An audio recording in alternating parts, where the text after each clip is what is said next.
Welcome to another podcast from cheapwinefinder.com, another companion podcast or something we put on the cheapwinefinder.com website. What do we have today? Let me grab the bottle. I don't know why I never remember what the name is because I just wrote about it, but Trader Joe's Petit Reserve, Santa Barbara County, Chardonnay 2020. A new wine from Trader Joe's. They're kind of rare nowadays, but there's a couple there that I thought, and we might hit we will hit those before too long. And what we have here is a $7.99 wine. I'm gonna take a sip. Trader Joe's doesn't give any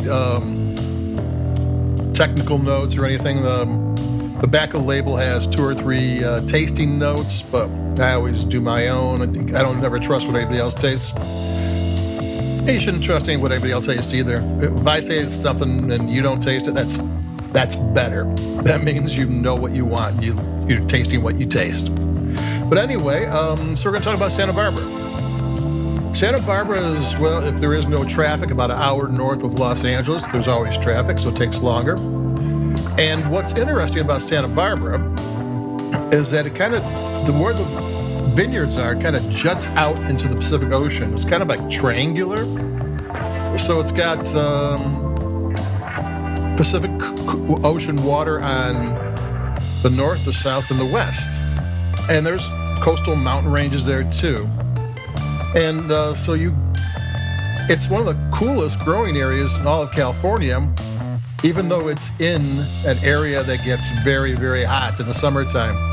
The average temperatures in the summer are 70 to 80 degrees, and it goes down to 50 at night, which is great for grapes because it gives them a really long growing season. The grapes, this 70 or 80 is enough to get the grapes going during the day, then it cools off at night, and they kind of hibernate, and they wake up again, and that allows the grapes to really develop. Another thing about Santa Barbara is Jess Parker. So Jess Parker, if you don't remember, was a TV actor. He was, well, in other things too, but he was not only he was Davey Crocket, he was Daniel Boone. And when he retired, he bought a vineyard in Santa Barbara. And while he wasn't the first person to do Santa Barbara wines, he made a big name for himself because he had a big tasting room, and you could go there and you can buy coonskin caps to be Davey Crocket, and he made really good wine. Even usually you see some celebrity's name on the wine, you go, oh, yeah, I don't know about that. But he was actually he had people making the wine. He was part of the process, and he brought a lot of attention to Santa Barbara. I'm gonna take a sip.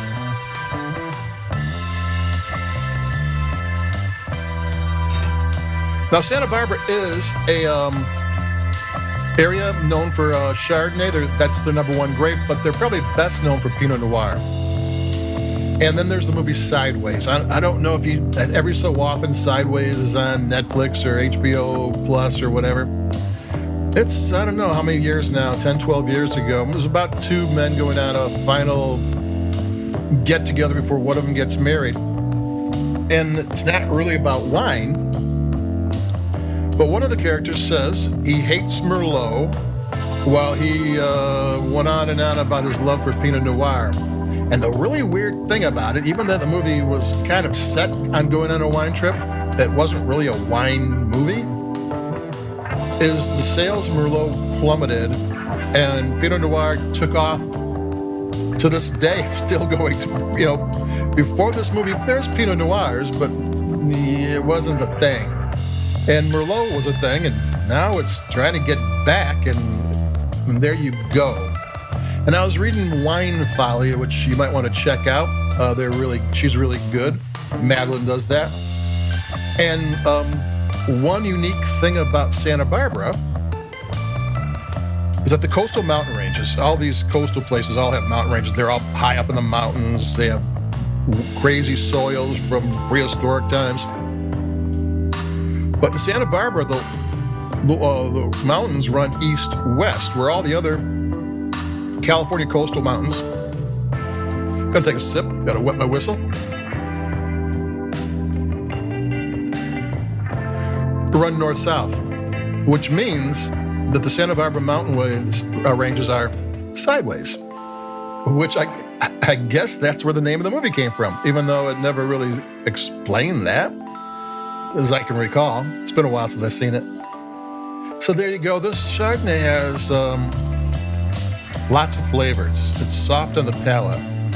It's rounded. It's got orange blossom honey. It's got lemon. It's got melon. It's got tart apple. It's got peach. It's got pear. On the mid palate, it's got that salty, nutty Anlis thing. Maybe some vanilla cream. Yeah, what else is there? Some tropical fruit.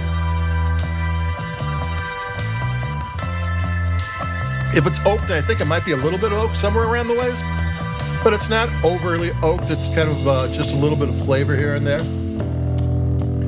Tastes great. This is a $7.99 wine. I mean, it rocks. This will put many wines, $4 or $5 to shame. Higher.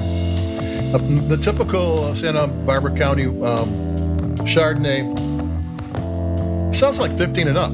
And when you said Santa Barbara County, that could mean it comes from various AVAs, because there's sub-AVAs in there. But then again, it could be from a sub-AVA. They can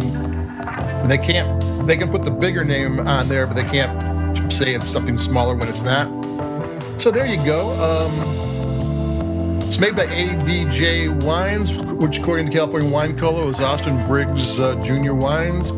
He had a Napa winery which he sold, and it looks like he's making this now. So there's a Napa winemaker making your wine for you for Trader Joe's. So that's not a bad thing. So it's bang for the buck. It's really good. It's tasty. It goes down easy. So what else do you want from an $8 wine? So there you go. Again, that's it for me. Domain Dave, cheapwinefighter.com. Like us where you like your podcast. It's mandatory. The FCC makes us say that. No, they don't, but thanks for listening. So it's adios. Keep it cheap. We got more coming up. The weather's great. The wine should be flowing. So there you go. Stay safe. Stay cool. And I'll be talking to everybody in a couple of days. So bye-bye.